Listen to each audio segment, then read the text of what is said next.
నమస్తే ఫ్రెండ్స్, ఈ కనిపించేటటువంటి భూమి 6 ఎకరాలు పట్ట భూమి, ఎర్రటి నేల. గ్రామం వచ్చేసి దిలాల్పురం, మండలం వచ్చేసి గజ్వేల్, జిల్లా సిద్దిపేట.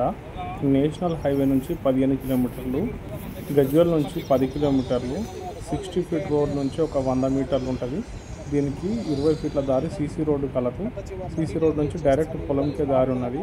ఈ భూమి వచ్చేసి ఒక రాయి కూడా లేదు, ప్లెయిన్గా మంచి డైమెన్షన్లో స్క్వేర్ బిట్ గలదు. ఈ భూమికి పేపర్లన్నీ క్లియర్గా ఉన్నాయి. ఇది రెడ్డిస్ ల్యాండ్. వారి యొక్క పెళ్లి కోసం, వారి యొక్క పాప పెళ్లి కోసం ఈ భూమి అమ్మకానికి కలదు. ఈ భూమి వచ్చేసి మంచి వ్యవసాయానికి కానీ ఫామ్ హౌస్లకు కానీ అనుకూలంగా ఉన్నది. ధర వచ్చేసి 52 లక్షలు చెప్తున్నారు ఎకరానికి. సిట్టింగ్లో కొంచెం తగ్గుతుంది. మరిన్ని వివరాలకు నా నెంబర్కి సంప్రదించండి. 96659211. Bye friends.